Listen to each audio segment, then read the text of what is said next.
travers son parcours de visite, le Musée Ariana présente environ 1700 pièces au public. L'institution conserve pourtant plus de 25 000 objets supplémentaires à l'abri des regards.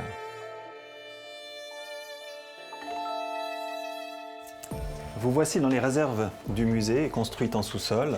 Nous répertorions 416 numéros d'inventaire liés au vitrail.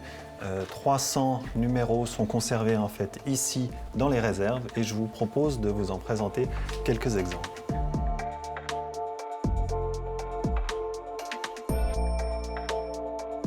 Je vous propose maintenant d'aborder des questions techniques.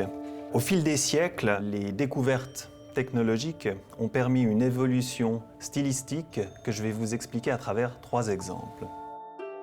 Avec ce médaillon, vous découvrez la conception médiévale du vitrail. Les éléments de verre, monochromes, sont assemblés à l'égal d'un puzzle grâce à ce qu'on appelle la résille de plomb. Les baguettes de plomb permettent d'assembler les morceaux de verre les uns aux autres. Lorsque les plombs sont plus fins, il s'agit généralement de plomb de casse. La pièce a été endommagée à une époque indéterminée et restaurée de cette manière. Les yeux et les cheveux sont dessinés avec ce qu'on appelle la grisaille, qui permet de peindre des détails comme les traits du visage ou le drapé des vêtements. Avec ce second médaillon, le vitrail s'apparente de plus en plus à une peinture sur verre. À la Renaissance, la maîtrise des couleurs à l'émail permet de donner une coloration de surface au verre, ce qui limite l'usage des plombs d'assemblage. Une scène entière peut ainsi être peinte dans des couleurs chatoyantes sur un seul et même morceau de verre à la base monochrome. Ce 3e exemple illustre le courant historiciste du XIXe siècle. Le vitrail a ici été conçu dans le style de la Renaissance, mais à la fin du XIXe. Autre élément remarquable, ce panneau vient d'être restauré. Une lacune dans son décor architecturé a été complétée par un verre peint qui reprend en miroir un motif existant. La restauration est invisible à l'œil nu lorsque le vitrail est rétroéclairé, mais saute aux yeux une fois la lumière éteinte.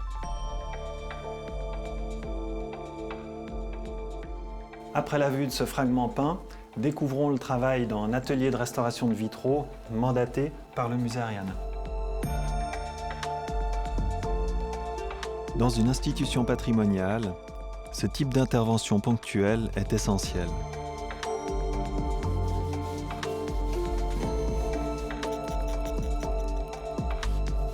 Nettoyage, collage de verre brisé, remise en plomb ou encore comblement de lacunes permettent de rendre leur lustre d'antan aux vitraux endommagés.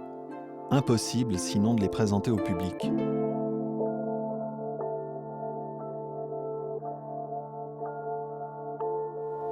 Nous voici arrivés au terme de ces 4 vidéos consacrées aux vitraux du Musée Ariana.